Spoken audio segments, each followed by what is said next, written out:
बिस्मिल्लाहिर्रहमानिर्रहीम। अस्सलाम वालेकुम स्टूडेंट्स। आज जो हम डिस्कस कर रहे हैं उसके टॉपिक का नाम है Gauss's law and it's applications. तो ये बड़ा इंपॉर्टेंट टॉपिक है इलेक्ट्रोडायनेमिक्स का।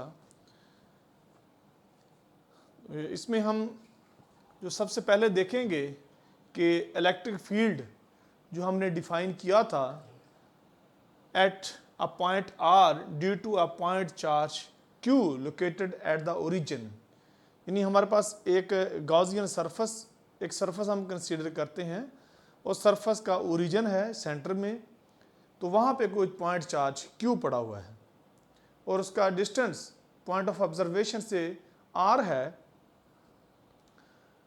उस पॉइंट ऑफ ऑब्जर्वेशन के ऊपर जो इलेक्ट्रिक फील्ड है that is equal to Q over 4 pi epsilon naught R over R cube. Then the integral form of normal component of the electric field over a closed surface, figure 2.4 is given. Here that encloses the origin, that is charge Q. यानी एक हमारे पास close surface है, उस surface के origin के ऊपर एक charge Q पड़ा हुआ है। उस चार्ज की वजह से ये जो इलेक्ट्रिक फील्ड E है इसका नॉर्मल कंपोनेंट जो होगा उसका surface integral E dot N D A will be equal to Q over 4 pi epsilon naught into surface integral R dot N over R cube D A. ये हमारी equation number 2 बन जाएगी। ये equation number 1 थी। इसमें ये जो component है सरफेस इंटीग्रल का, ये वाला, अगर आप ये फिगर 2.5 देखें तो इस फिगर 2.5 में ये कंपोनेंट जो सरफेस इंटीग्रल का है ये एक सॉलिड एंगल बना रहा है जिसको डी ओमेगा के साथ रिप्रेजेंट किया जाता है और इसकी कैलकुलेशन के बाद जो वैल्यू निकलती है वो 4 पाई निकलती है। हम क्या करते हैं, हम इस सरफेस इंटीग्रल की जगह इसकी वैल्यू 4 पाई पुट कर देते हैं। Then this equation number 2 will become surface integral E dot N D A is equal to Q over 4 pi epsilon naught into 4 pi, यानी इस सारे पोर्शन की जगह हम वैल्यू पुट कर देते हैं 4 पाई। 4 पाई से 4 पाई कट जाएगा तो बचेगा क्यू ओवर एप्सिलॉन नॉट। ये भी एक गॉसेस लॉ की इनिशियल फॉर्म है। इसको हम इक्वेशन नंबर 3 का नाम दे देते हैं। उसके बाद आ जाते हैं कि ये था अगर एक चार्ज पड़ा था ओरिजिन के ऊपर। अगर हमारे पास ज़्यादा चार्जेस हों Q1, Q2, Q3, Q4 and so on, Qn है are enclosed by the surface S, उस सरफेस को गॉसियन सरफेस भी कह सकते हैं। Then this equation number 3 will become for these multiple charges surface integral E dot n is equal to 1 over epsilon naught sigma qi, I starts from 1 and ends at n, यानी हमारे पास n charges है। If S is a closed surface that bounds volume V, यानी इस surface close surface है, ज़ाहिर 3 dimensional surface है, means के एक क्लोज्ड है तो एक स्फीयर टाइप है तो 3 डायमेंशनल है, इसका वॉल्यूम V है। Then this equation will become surface integral E dot N D A, यहाँ पे डी ए मिस हो गया, हम लिख देते हैं अभी,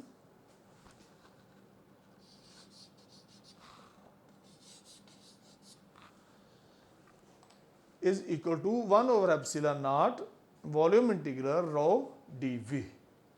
So this is an integral form of Gauss's law. अब हम क्या करते हैं, इसके अंदर डाइवर्जेंस थ्योरम अप्लाई करते हैं। डाइवर्जेंस थ्योरम किस तरह कि अगर हमारे पास कोई वेक्टर है E और n उसका नॉर्मल कंपोनेंट है, उसका जो सरफेस इंटीग्रल होगा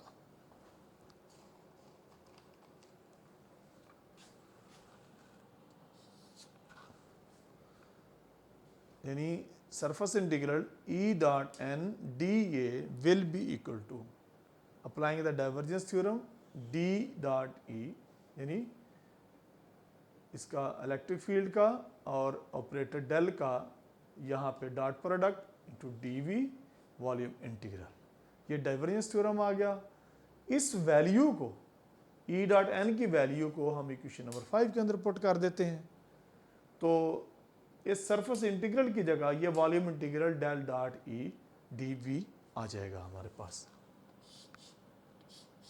इसकी वैल्यू हम इसमें पुट कर देते हैं, तो हमारे पास आ जाएगा volume integral del dot E dV is equal to 1/ε0 volume integral rho dV। Volume integral से वॉल्यूम इंटीग्रल कट जाएगा, dV से डिफरेंशियल dV कट जाएगा, तो जो हमारे पास बच जाएगा del dot E is equal to 1/ε0 rho. This is the differential form of the Gauss's law. This is called what? Differential form of the Gauss's law. तो स्टूडेंट्स, आपने गॉसेस लॉ पढ़ा, आपको समझ आ गया होगा। मैं आपको इसका कोई क्वेश्चन आपने पूछना हो तो मैं आपको व्हाट्सएप नंबर गिवन है मेरी डिस्क्रिप्शन में, आप मुझसे पूछ सकते हैं। इसके बाद हम देखेंगे इसकी एप्लीकेशंस। हमने इससे पहले गॉसेस लॉ पढ़ा, आज हम उसकी एप्लीकेशंस पढ़ेंगे। तो उसकी एप्लीकेशंस बड़ी स्ट्रेट फॉरवर्ड, बड़ी सिंपल है, जो आज हम डिस्कस करने जा रहे हैं।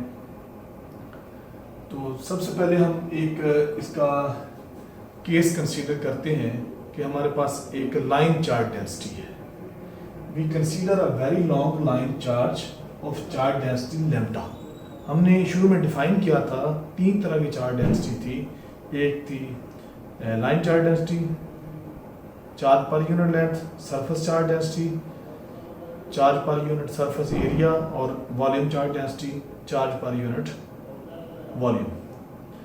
तो यहाँ पे हम कंसीडर कर रहे हैं लाइन चार्ज डेंसिटी लैम्डा के साथ।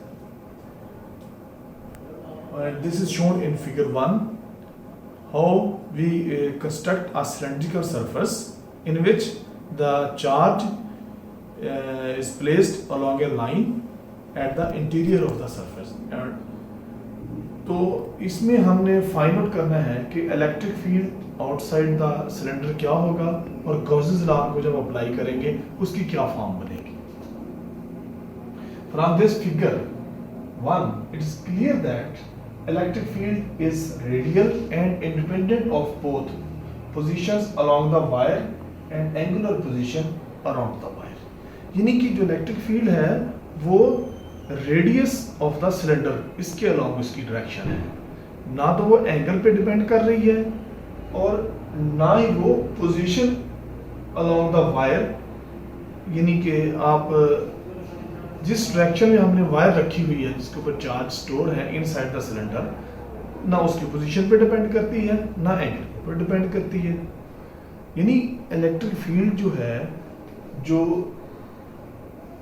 प्रोड्यूस हो रहा है इस चार्ज लाइन चार्ज डेंसिटी की वजह से, वो सिर्फ और सिर्फ along the radius of the cylinder है, ना कि along any angle, not along the length of the wire, इसके अलोंग नहीं है।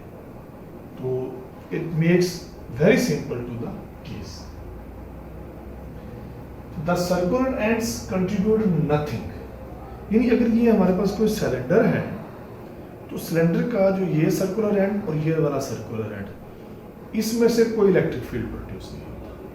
तो सारे का सारा इलेक्ट्रिक फील्ड ये जो लेंथ ऑफ द वायर है इसमें से जनरेट हो रहा है और सिलेंडर के नॉर्मल के पैरेलल है, यानी सरफेस के परपेंडिकुलर है।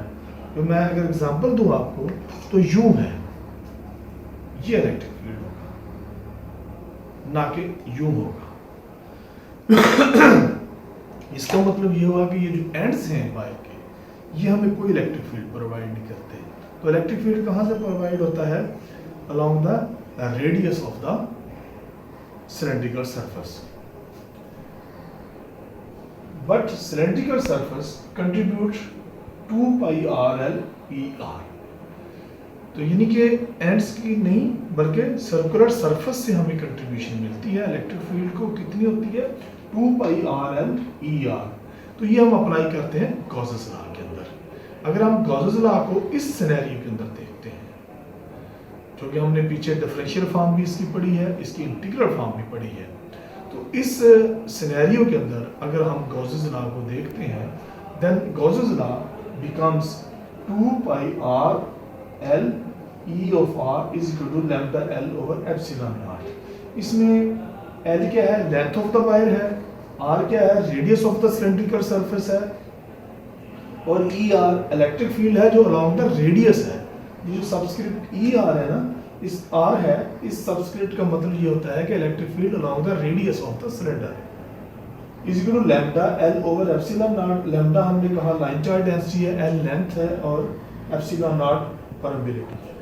अब हम इस लेंथ एल को एल के साथ कैंसिल कर देते हैं और 2 पाई आर को इस साइड पे ले आते हैं, तो हमारे पास जो इलेक्ट्रिक फील्ड बचता है that is equal to lambda over 2 pi R epsilon naught R. तो ये इलेक्ट्रिक फील्ड हमारे पास बच जाएगा along the radius of the cylindrical surface. ये एक बड़ी जबरदस्त एप्लीकेशन है गॉसेस लॉ की कि हम किसी भी सिलेंड्रिकल एरिया में, फर्ज करें हमारे पास ये ग्लास है, इस ग्लास के सेंटर में से एक वायर गुजर रही है जिसके ऊपर चार्जेस स्टोर है और इसका इलेक्ट्रिक फील्ड फाइंड आउट करना है। तो अगर इसके सरफेस, इसके सेंटर में से वायर जा रही है जिसके ऊपर चार्जेस स्टोर हैं, तो इलेक्ट्रिक फील्ड की डायरेक्शन क्या होगी? इस डायरेक्शन में, नॉर्मल डायरेक्शन में होगा इलेक्ट्रिक फील्ड इस सिलेंड्रिकल सरफेस से। तो इस इक्वेशन को 1 को अगर हम इंटीग्रेट करते हैं, इसकी इंटीग्रेशन से हमें जो मिलता है वो इलेक्ट्रोस्टैटिक पोटेंशियल मिलेगा जो इस इलेक्ट्रिक फील्ड की वजह से जनरेट होगा। तो ये हमें क्या मिलता है जब हम इसको इंटीग्रेट करते हैं? We get electrostatic potential phi is equal to lambda over 2 pi epsilon naught natural log of r plus c, c is a constant. So this is basically potential due to this electric field.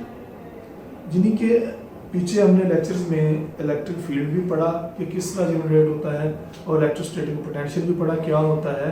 तो इस case scenario में in this application of the Gauss's law हमने आज electric field भी देखा, cylindrical surface से कितना produce होता है और इलेक्ट्रोस्टैटिक पोटेंशियल भी देखा, उसकी क्या वैल्यू निकल आती है। तो यहाँ पे अगर हम गौर करें तो इलेक्ट्रोस्टैटिक पोटेंशियल जो है ना वो डिपेंड कर रहा है लैम्डा के ऊपर और रेडियस के ऊपर। तो ऑब्वियसली करेगा क्योंकि जितना बड़ा रेडियस होगा दूर होते जाएंगे उसका भी इफेक्ट होगा इलेक्ट्रोस्टैटिक पोटेंशियल के ऊपर, लेकिन लैम्डा के ऊपर डायरेक्टली डिपेंड कर रहा है क्योंकि रेडियस तो कांस्टेंट होगा, वो तो हम एक फिक्स वैल्यू का रखेंगे जिसमें सिर्फ चार्ज डेंसिटी जो है ना वो मैटर कर रही है। अगर चार्ज डेंसिटी ज़्यादा है, लैम्डा की वैल्यू अगर ज़्यादा है तो अल्टीमेटली हमारे पास इलेक्ट्रोस्टैटिक पोटेंशियल भी ज़्यादा होगा और इलेक्ट्रिक फील्ड भी ज़्यादा होगा। मतलब यह है कि आप जितने नंबर ऑफ चार्जेस ज़्यादा स्टोर करते जाएंगे इस वायर के अलॉन्ग इसकी लेंथ ऑफ द वायर के ऊपर, उतनी ही इलेक्ट्रोस्टैटिक पोटेंशियल भी ज़्यादा होगा। दूसरी इसकी एप्लीकेशन क्या है कि हम एक गॉसियन सरफेस कंसीडर करते हैं एक कंडक्टर का, कि एक कोई चार्ज कंडक्टर है, उस चार्ज कंडक्टर के ऊपर हम देखते हैं कि गॉसेस लॉ को किस तरह अप्लाई करना है। मैं उसकी ये आपको फिगर ये मैंने बनाई हुई है, ये चार्ज कंडक्टर की है, ये और बाहर जो है ना जो आपको सॉलिड लाइन नजर आ रही है, डॉटेड लाइन हमने एक गॉसियन सरफेस कंसीडर किया है। तो इसके अंदर जो चार्ज है that resides on the outer surface of the conductor. इसका मतलब ये हुआ कि जो इंटीरियर है इसके अंदर सारे का सारा चार्ज हम रिमूव कर देते हैं। There is no charge inside the charge conductor. जब दूसरे लफ्जों में कहेंगे कैंसिल कर देते हैं तो टोटल चार्ज जो है net charge that resides on the Gaussian surface. अब ये अंदर क्यों कैंसिल होता है, this is another debate. The net charge of A charge conductor resides on its outer surface as shown in this figure। इस Gaussian surface के ऊपर रहता है। then the electric field E outside the charged conductor must be normal to the surface as shown in the figure 2. Figure 2 में अगर आप देखें तो उसमें जो इलेक्ट्रिक फील्ड प्रोड्यूस हो रहा है इस चार्ज डिस्ट्रीब्यूशन की वजह से कंडक्टर के ऊपर, that is normal to the Gaussian surface. यानी कि अगर हमारे पास कोई एक क्लोज सरफेस हो और ये रेगुलर शेप का ना हो, कोई भी इरेगुलर शेप हो, तो उसके बिल्कुल जो है वो इलेक्ट्रिक फील्ड जो होगा वो normal to the Gaussian surface होगा।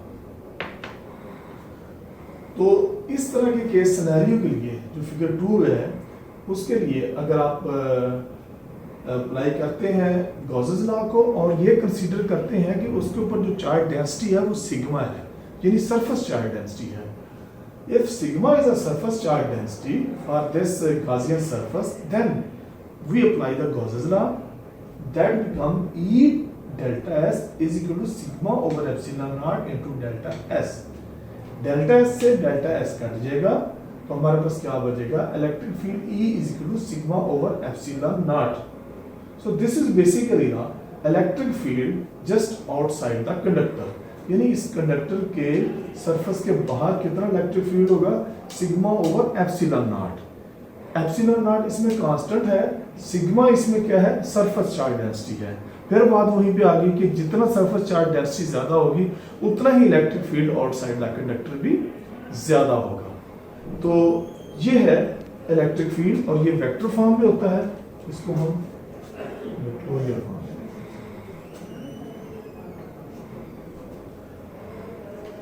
तो इसको जस्ट थोड़ा सा मैं एक रिव्यू दे देता हूं पूरे टॉपिक का कि हमने एप्लीकेशंस देखी गॉसेस लॉ की। तो सबसे पहले हमने एप्लीकेशन देखी कि एक हमारे पास वायर है जिसकी लेंथ L है और सिलेंड्रिकल सरफेस के इंटीरियर पे रखी हुई है, और इस सिलेंड्रिकल सरफेस के जो एंड्स हैं इन एंड्स के ऊपर कोई इलेक्ट्रिक फील्ड नहीं होता, इलेक्ट्रिक फील्ड होता है along the radius, radial direction में। और रेडियल डायरेक्शन में जो इलेक्ट्रिक फील्ड होता है उसकी वजह से, और वही हमने फाइंड आउट करना है, और रेडियल जो कंपोनेंट्स हैं सिलेंडर के वो जो हमें कंट्रीब्यूशन देते हैं 2 पाई RL ER, उसकी वजह से जो गॉसेस लॉ बनता है वो 2 pi RL ER is to lambda L over epsilon not है, और इसकी वजह से जो इलेक्ट्रिक फील्ड आया that was lambda over 2 pi R epsilon not R, और इसको इंटीग्रेट करने से हमें मिल गया electrostatic potential due to this charge distribution, length charge distribution, that was lambda over 2 pi epsilon naught natural log of R plus C। और दूसरी application हमने जो देखी वो हमने देखी एक चार्ज कंडक्टर की। उस चार्ज कंडक्टर के इंटीरियर में कोई चार्ज नहीं है, सारा चार्ज रिजाइड करता है ऑन द आउटर सरफेस, और इस आउटर सरफेस के ऊपर अगर जो चार्ज की वजह से हम इलेक्ट्रिक फील्ड देखें तो वो नॉर्मल टू द सरफेस होता है। उस इलेक्ट्रिक फील्ड को अगर हम गॉसेस लॉ अप्लाई करें इस केस सिनेरियो के लिए तो वो निकल आता है E is equal to sigma over epsilon not, because this is the electric field just outside the conductor, it is an other form of the Gauss's law. तो गाइस अगर आपको उसमें कोई क्वेश्चन हो, कोई क्लैरिटी हो तो आप मुझे व्हाट्सएप करें, इंशाल्लाह मैं इसका आपको आंसर दूंगा। So this was our today's topic कि गॉसेस लॉ क्या था और उसकी एप्लीकेशंस क्या थी। Thank you for watching.